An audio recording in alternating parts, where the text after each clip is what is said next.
everybody, welcome to Tom's Guitar Show. I'm Tom. They call me Guitar Tom because I'm often seen with a guitar and they call me on the phone and they say, "Hey man, what's your show about anyway?" And I say, "Oh, it's about an hour.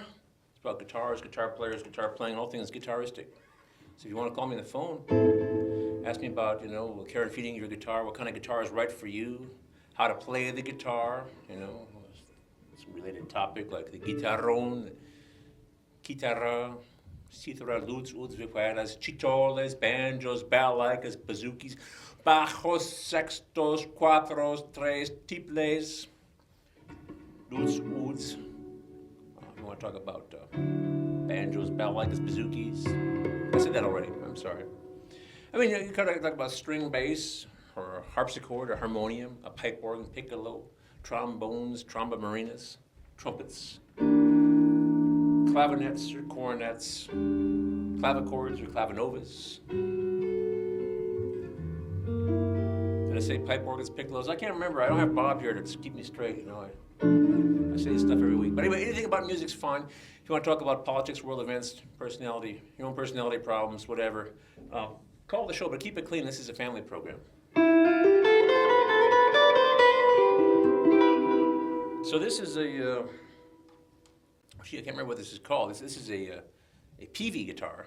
And of course, Peavey's more often known for their amplifiers, although they have been building guitars for a long time. They used to have a Peavey bass, which is actually a pretty decent bass, a long time ago. Sold it to this kid. Hoping he had much fun with it. I did. I started playing Fender basses and never looked back. But still, this Peavey guitar is a semi-hollow body, very heavy. Has a Bigsby whammy bar.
Well, pretty fun little hollow body with whammy bar.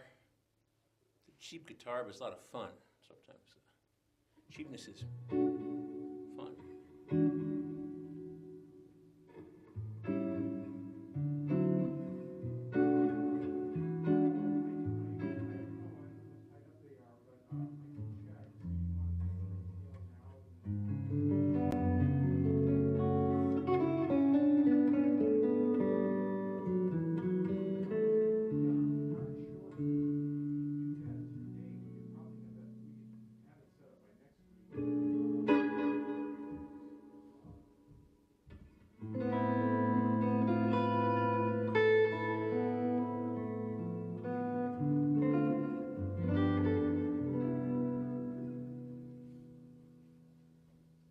Ask. Not by Skype, but by phone. We've got Bob on the phone. Okay. Do they have Skype worked out? Because No. they talked it over with Sarah, but I don't know if she's. Well, he's got to give her his email first, and then they got to.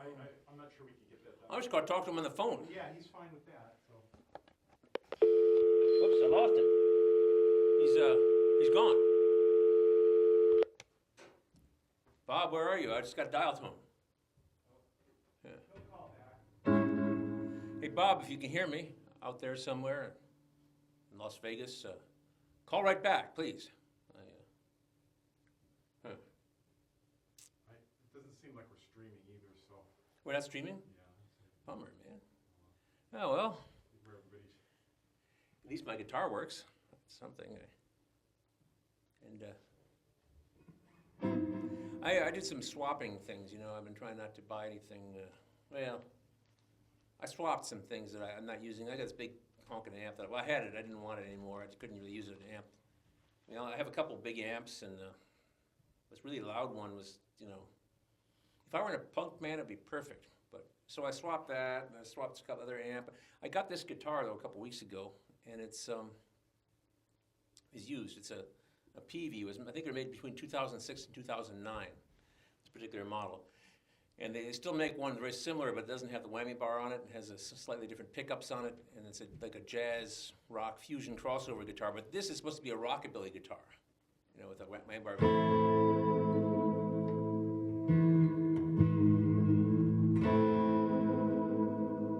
You know, what whammy bar what it does is it changes the tension on the strings. It'll, you know, it'll loosen or tighten the strings.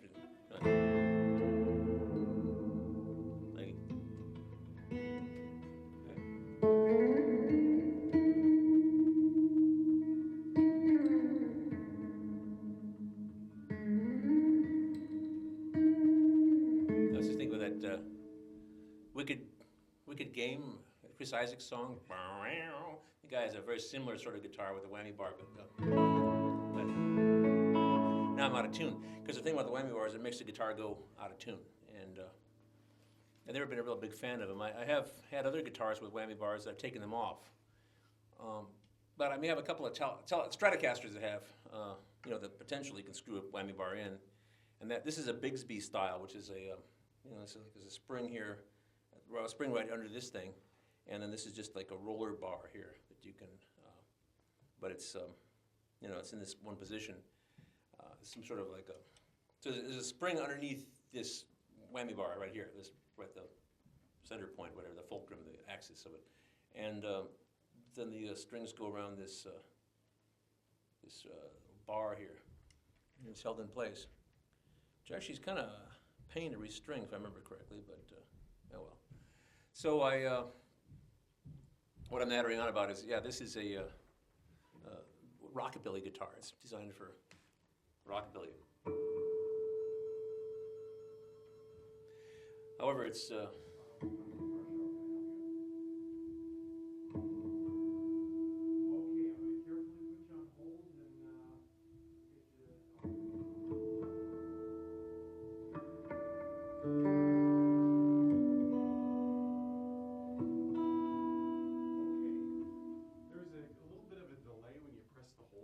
I may have hung it up before the hold took in, but you should be here. okay. We'll see. Are you there? I'm here. Ah, all right. Okay. Well, we lost you before. I wasn't trying to get rid of you, man. Something had a technical malfunction or something. I just pushed the button, and you know. So. I was wondering. It looks like you're not streaming on PATV or your site. Yeah. Well, I don't know what's going on. Not my department, I'm afraid. Yeah. But I wish we were. I know I have some fans. People watch me in Boston, apparently.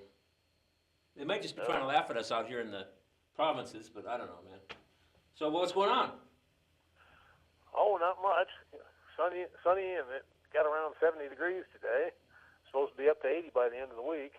I see. Well, we've been having to go below zero, so I guess you're ahead of us a little bit. It's in single digits now. It's well above zero. It's like 7 or 8, I think. Something like that. But yeah. So I got away from it in time. We kind of beat a storm or two on the way out here, up in the high country in Arizona. After we got here, we saw they got hit like a day or two after we got through there. So we had snow. You know, clean roads all the way. Well, you were lucky. Yep. It's been one heck of a winter as far as like you know, snow and ice. There's another ice storm on the way in the south. Yeah, we've had a couple emails from people back there. So sounds like a good place to be away from right now. Yeah. Well, it's been kind of rough around here, but I think that it's further south where they're not used to it. Yeah, I saw that down Atlanta. They got what 2 or 3 inches of snow last week. Shut the city down. Yeah. They're supposed to get an inch of freezing tonight, I think. Yeah, I saw that. They're going to get an inch of freezing rain or something, and they're going to. And then there's so many people on the road too. I mean, there's so many people commute by car, and they. Yeah. There's a story from the last time it hit. There was a couple of Iowans who were trying to get home from visiting Atlanta. Yeah. Right, and then they. I mean, they were on the road. They were stuck for hours and hours and hours, and it took them like, 2 hours to get gas or something. Yeah. They were just parked on the road, and so I don't know. It's bad though. I mean, like just driving up to because I have to go to Cedar Rapids every week, and I got a job up there, and I try to get there. I mean, I usually leave, so there's not that much time to spare. And if everything goes right, I waltz in a few minutes before I need to be there. But I've been parked on 380 because somebody slides off the road, and then everybody else slows down to look. Yeah. And you see, there's nothing blocking the road. Somebody's like on their side, and the median and the sheriff's or somebody or the police are parked in the on the inside shoulder, so you can just go by, but it stops. So, and that's just going we got from. we got rear-ended that way once. We were stopped for a red light. A guy coming up behind us was looking at an accident on the other side, and just drove right into us. Yeah. Oh man, I got a little car too. I don't know. Oh well. We're all gonna die somehow. Anyway, I'm sorry, but so what's going on in Las Vegas, Sin City there?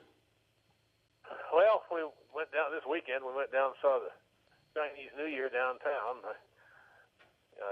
Well, pretty much the same, not much difference from what was last year. And I showed some after we got back last year. Thursdays we still go see it. They tape a radio show out here on Thursdays. That's free admission. We go see that on Thursdays. Oh gosh, go to a water exercise class a couple times a week. Uh-huh. Try to stay out of trouble. I see. So you're not like losing your pension at the casino or anything like that. Not yet. Not ready to come out here in a $20,000 car and go home in a $200,000 bus yet. Right. Yeah. That's how people do it. Yeah. Well, there's a lot of stuff you can do in Las Vegas besides gamble, I suppose. I mean, you just. Yeah. Well, they got a lot of senior centers out here, so we hit them some. Next week there's a Valentine's lunch at one of the senior centers, and then we're going in March. We're going to a St. Pat one, another one. And my wife, her quilt group left the senior centers. They're meeting in a church now. Is what in church? I missed something there. It's a quilting group that used to meet in the senior center is meeting in a church out here now. Oh, I see. Yeah. Well, we could probably use some more quilts around here.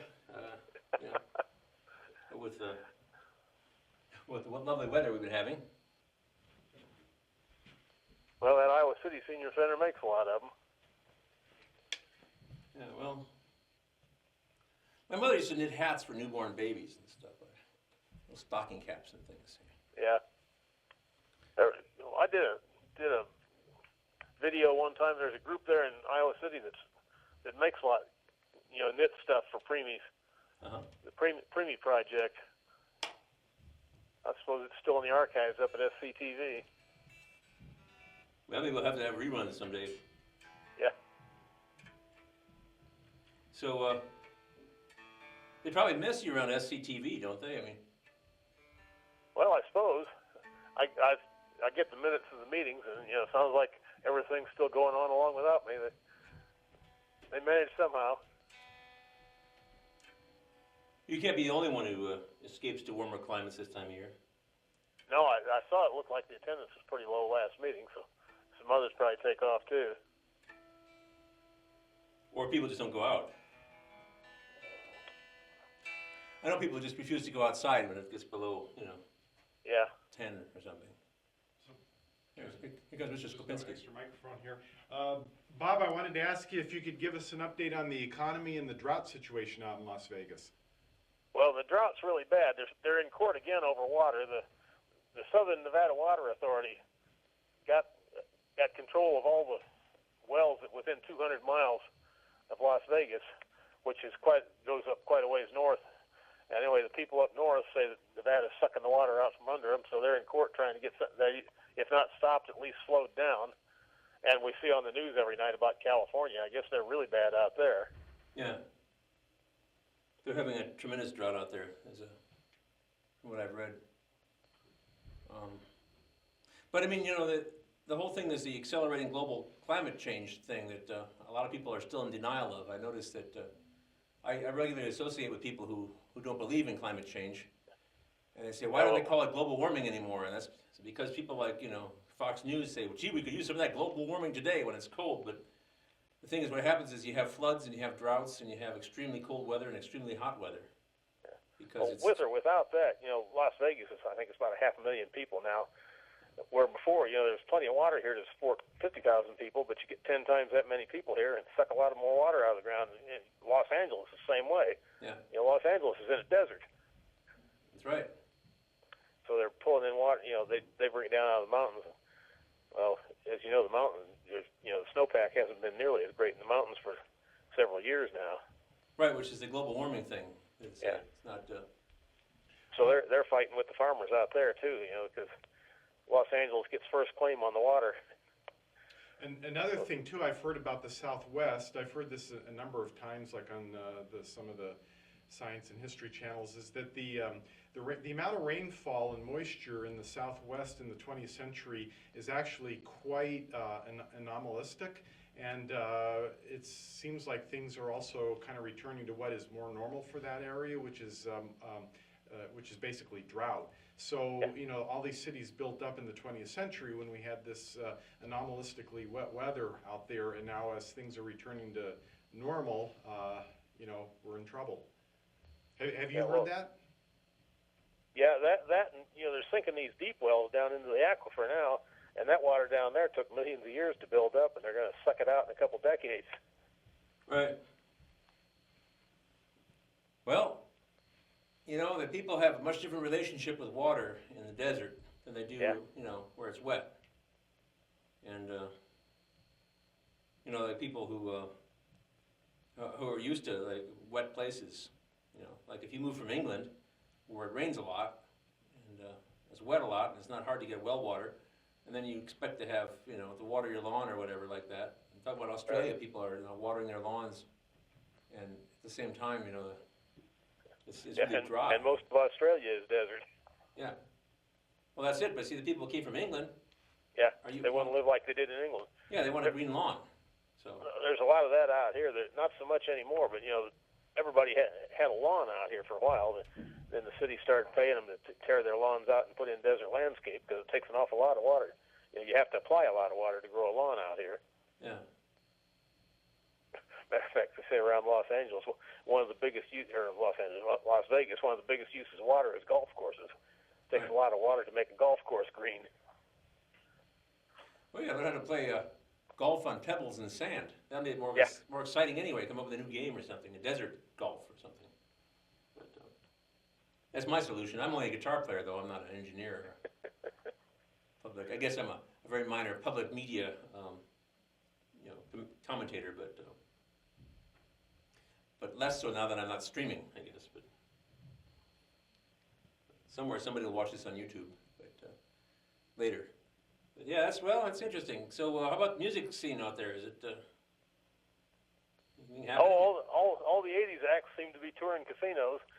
Even on the way out here, when we came through Arizona, there's a lot of Indian casinos along I-40 in Arizona, and Hall & Oates are at one of them, and Dolly Parton was at one of them. Yeah. So looks like all we're out here. Peter Noon, Herman's Hermits is coming to one of them out here. Looks like all the '80s acts are casinos these days. Huh. Well. Oh, Peter Noon's probably a little older than that. He's probably a '70s act. Herman's Hermits was the '60s, I think, but. '60s, yeah. British. Probably he's probably part of the British invasion, isn't he? Yeah, he used to be on the By the way, Bob, I'm not sure if you heard this today, but we had a major obituary, and we're all old enough to maybe not when she was actually making the movies, when she was a kid. But did you hear that Shirley Temple died today? Yeah, that was on the news out here. Yeah, 85 years old. Yeah. Yeah, I remember my mother was a big Shirley Temple fan, and I ended up having to. I don't have any sisters. My mother had 2 boys, but we were still obligated to listen to Shirley Temple records, which is okay. A guy can have a crush on Shirley Temple. So. And Tom, do you have Good Ship Lollipop in your repertoire? Yes. Yep. Good Ship Lollipop. Yep. Sure did. Yeah. Maybe we could do a little tribute to her later on.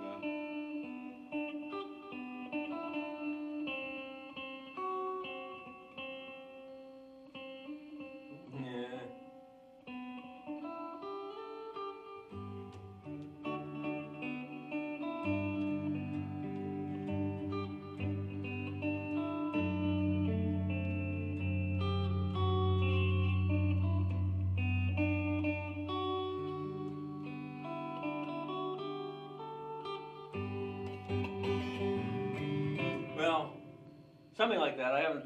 Yeah.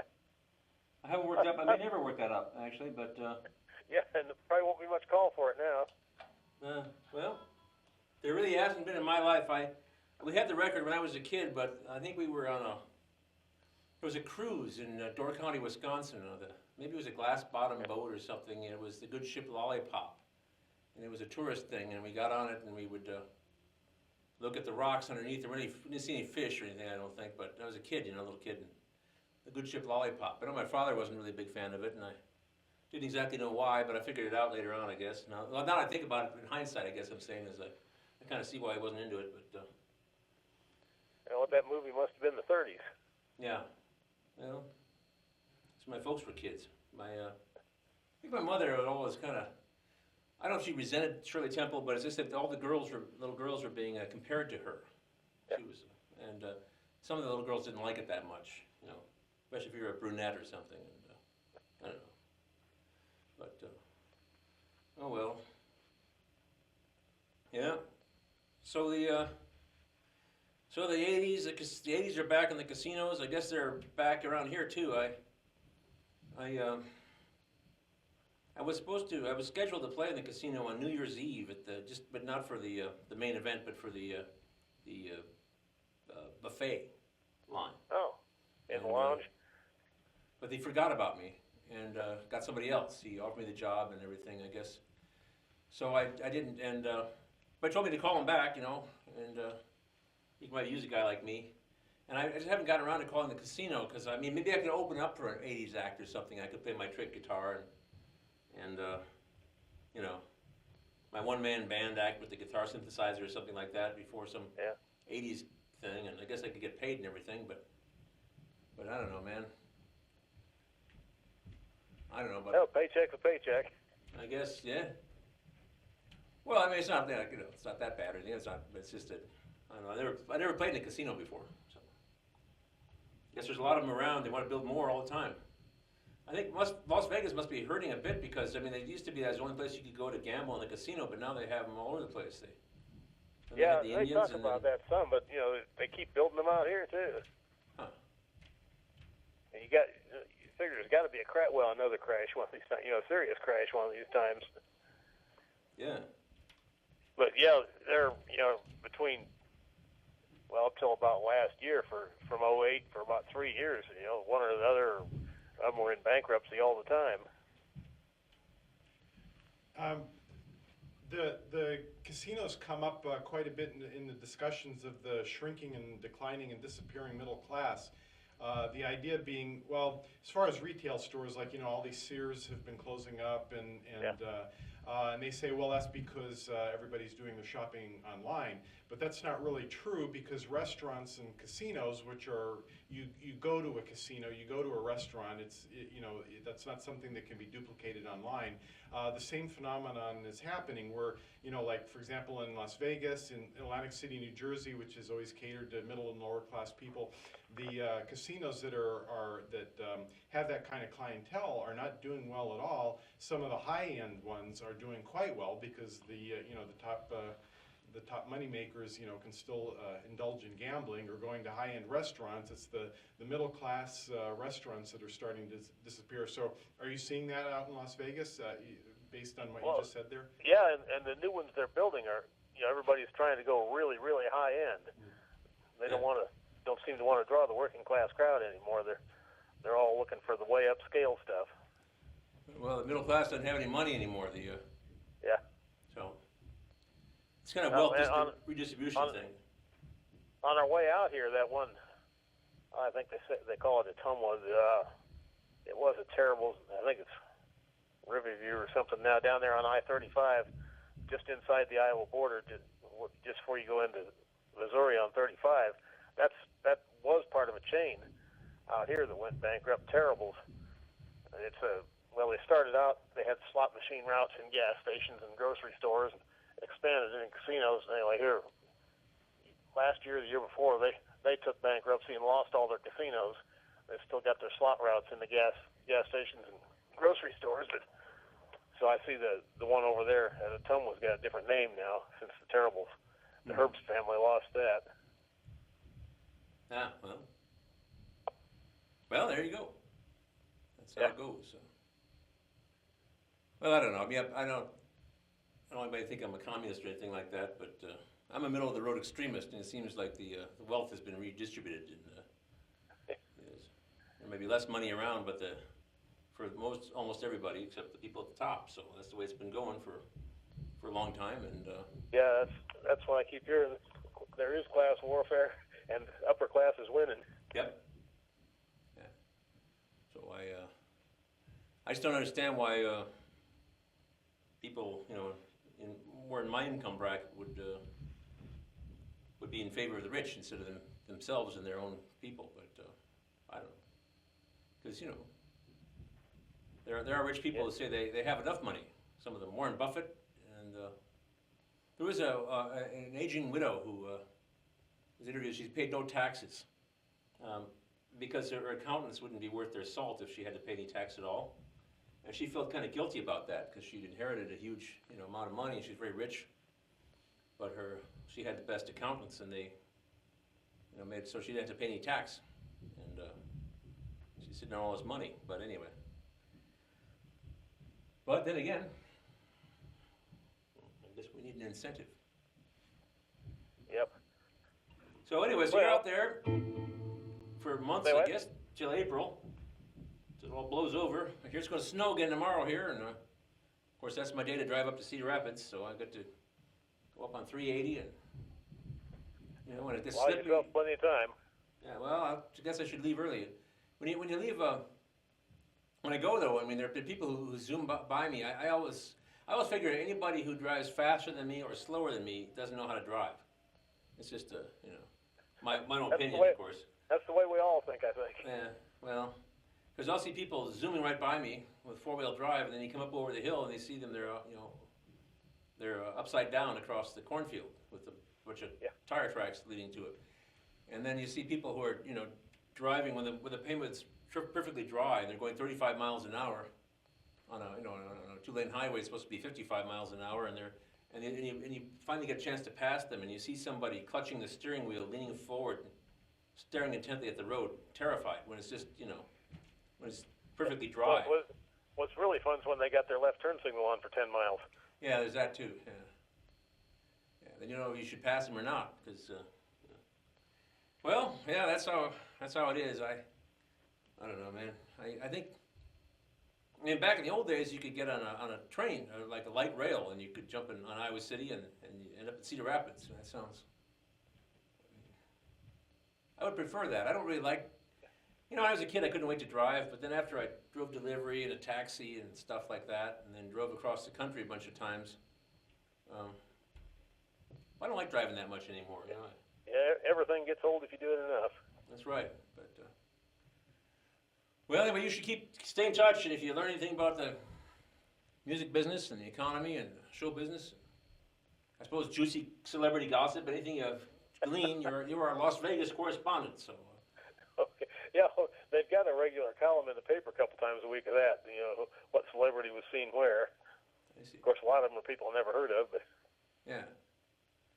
and then the people I have heard of, I don't really care where they eat supper. Yeah. I don't really care But- either. But I will clear out and let you play some guitar. All right. Well, I switched guitars, so I'm going to do this silver one here. So I'll hear from you next week. I hope to see you. See your Okay. face behind me on the green screen. I'll try to do it. All right. We'll see you later. Bob. Okay. That was Bob, our Las Vegas correspondent here on the show.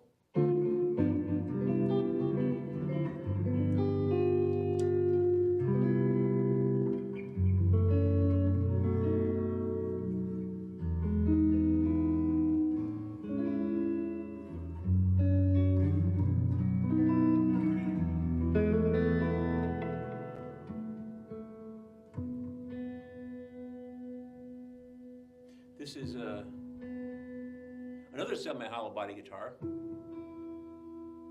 It's an Ibanez. It's what do they call this one? Hang on, I got to read the thing on the top. I keep forgetting. Oh, a Tallman or Tallman. I don't know. I don't know that much about it. I mean, I know how to play it, I guess.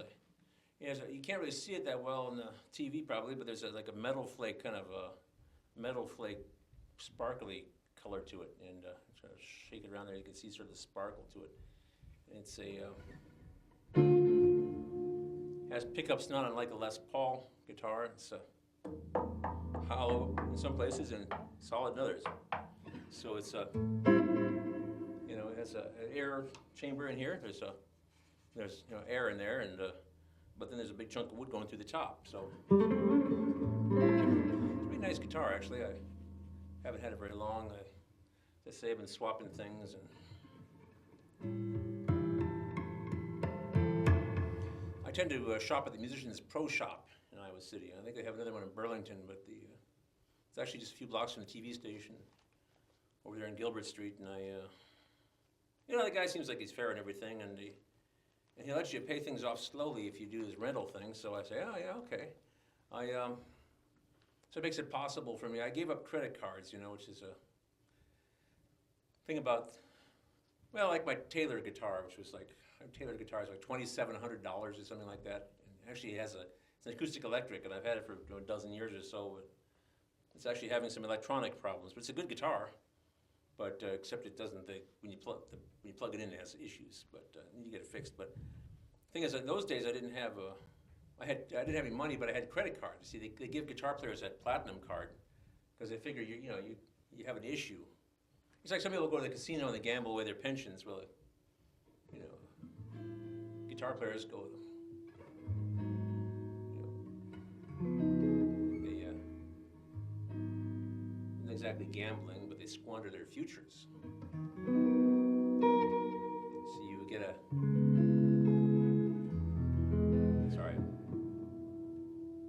So you buy yourself a $2,700 guitar so you can sound really good at a $150 gig. And, that's how it goes.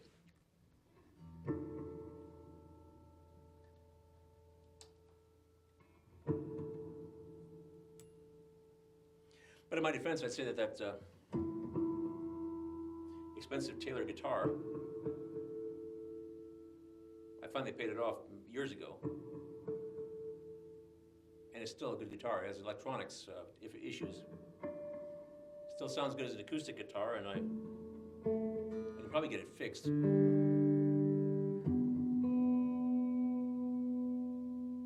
So if you lose your money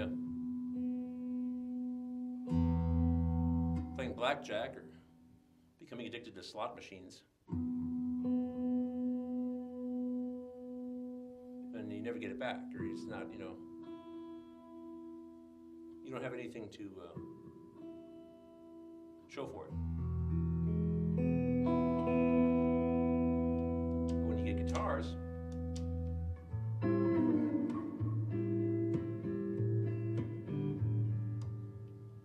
if you have guitars, man, you get to play them. If you have to, you can sell them.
Anyway, I like the Tallman, I guess. Last week I did a whole, well, I did a thing about the 3 Telecasters that I brought, and actually I think I have more like 6 Telecasters altogether of various types. I don't have a single, USA-made Fender Telecaster. I have a USA-made G&L Telecaster. Sure. Mexican-made Fender Telecaster. I have an Indonesian-made G&L Telecaster, but the hardware, the pickups and stuff are made in the USA. I think the final assembly is done in the USA. I think the woodwork was done in Indonesia. I don't know where they got the wood from, but oh man, there's so many guitars now. The old days, the Asian guitars I came across were really pretty crummy, but after a couple of generations of building guitars, they're turning out pretty well, some of them. So I don't know what to think. I will say that among the Fenders I played, the ones that are made in California are better than anything else, any other Fenders that, from other parts of the world. I played some Mexican Fenders I liked a lot. There was a period of Japanese-made Fenders which were very nicely built, I guess. I didn't really care for them. They just felt different. The wood was different or something. But anyway. And now I'm playing an Ibanez. Because in the old days, Japanese companies would use a Spanish name for their guitars because, Americans have a love affair with Spanish guitar. There's a story goes back to the 1840s. There's a song called Spanish Fandango. I forget the name of the guy who wrote it. I should probably look it up and bring it in, but it's in Youngstown, Ohio. Youngstown, Ohio, he had nothing to do with Spain, never been to Spain. The song doesn't sound anything like a fandango or anything from Spain, but it was a very popular song that this guy wrote, and it became, it was a hit nationally. Of course, at that time there was no recording, so but it was a time when pulp paper came in. They could make paper out of sawdust, basically paper pulp, and cheap paper. So magazines started to become. Publishing became very cheap and inexpensive to do, and there was a whole lot of explosion of publications, magazines and almanacs and things. So his Spanish Fandango and instructions on how to play it, because you retune the guitar to an open G chord, it was popular all across the country. People got it in magazines, and the guitars became very popular because everybody wanted to play Spanish Fandango, and that was kind of the rise of American guitarism, something we still with us today, although some people say it's waning. I'm in the guitar thing for the long haul, though. But anyway, so they have what they call a Spanish guitar, which would be a 6-string guitar, one suitable for playing Spanish Fandango, because as you know, there are 4-string, 5-string, 8-string, 7-string, 10-string, 12-string guitars. But a 6-string was called a Spanish guitar. So you still see books in the early 19th century that, for Spanish guitar, even though there's no Spanish music in them whatsoever. But that was just a name for a 6-string guitar.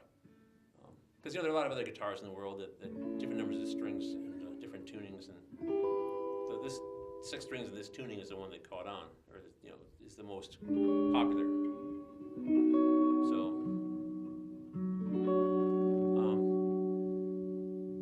So anyway, but the Japanese companies, the 60s and later, started building guitars where they have Spanish-sounding names, because people figure, if it's Spanish, it must be good. People, and also the classical guitar craze that was in the 60s has waned quite a bit. Actually, the music library guy up there at the Coe College said the reason he thinks that the classical guitar isn't as popular as it was is because people discovered it was really hard to do, play classical guitar.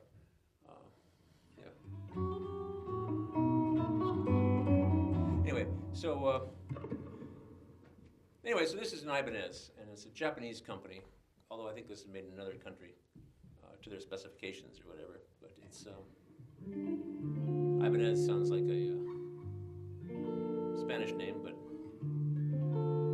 it's a Japanese company. Of course, this is designed for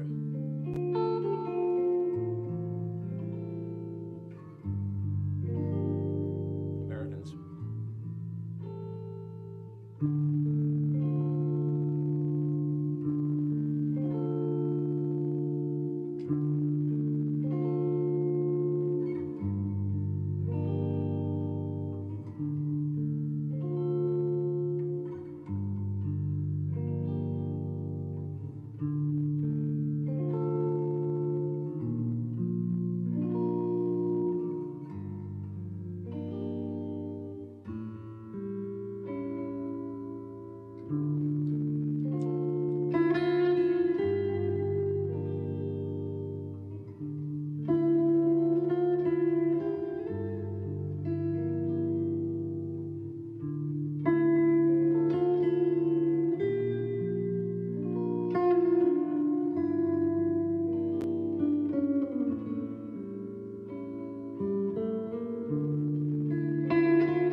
Well, I'll be at Tuscan Moon this weekend. Valentine's Day weekend, Friday, Saturday. I'm gonna start extra early on Friday. My plan is to start at 5 o'clock for Valentine's Day. Tuscan Moon, beautiful downtown Kelowna, Iowa. If you want to go, you better get a reservation real quick. It might be too late.